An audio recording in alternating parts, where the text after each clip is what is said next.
In our previous lecture, we have discussed in detail geometrical representation of complex numbers. In our today's lecture, we will describe modulus of complex number. That is very simple and very interesting. Basically, there are two ways to define modulus of complex number. The first one is the modulus of complex number is the positive square root of the sum of squares of its real and imaginary parts. What is the meaning of this definition? Let's discuss. But first of all, you should know that we can also call modulus as absolute value or magnitude. So, let we have a complex number z in general form that is equal to x plus iy.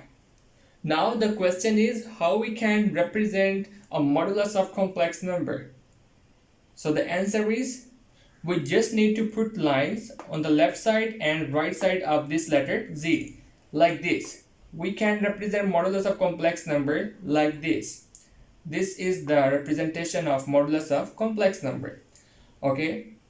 Now what would be the modulus of complex number x plus iy? So the answer is its modulus would be equal to square root x squared plus y squared. Now look again at the definition. Positive square root of the sum of squares of its real and imaginary part. This is the modulus of complex number z. Now I hope you can better understand this definition from this example.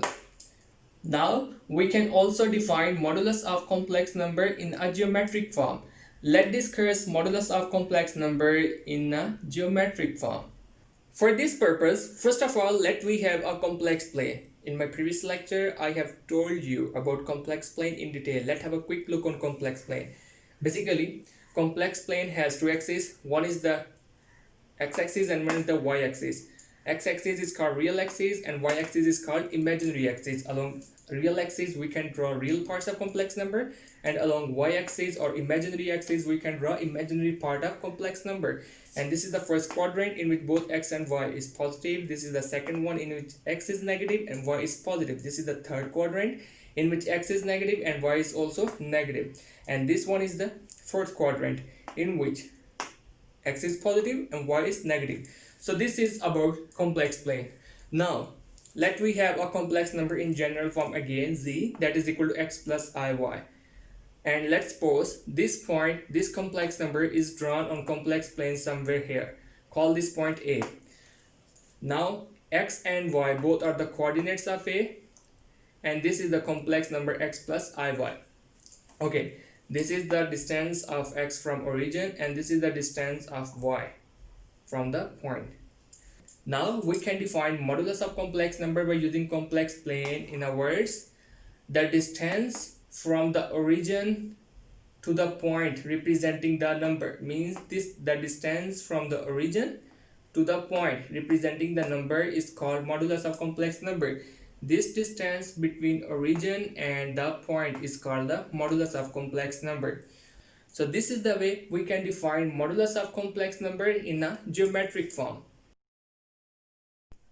Now let's solve one example of modulus of complex number. For this purpose, let we have a complex number x that is equal to 4 minus I. You can see this complex number has the real part 4 and imaginary part minus 1. Now recall the definition of modulus of complex number, that is the positive square root of sum of squares of real and imaginary part of complex number. So the modulus of complex number x would be equal to root 4 square plus minus 1 square, and that would be equal to root 17. This means root 17 is the modulus of complex number. This is how we can calculate modulus of any complex numbers.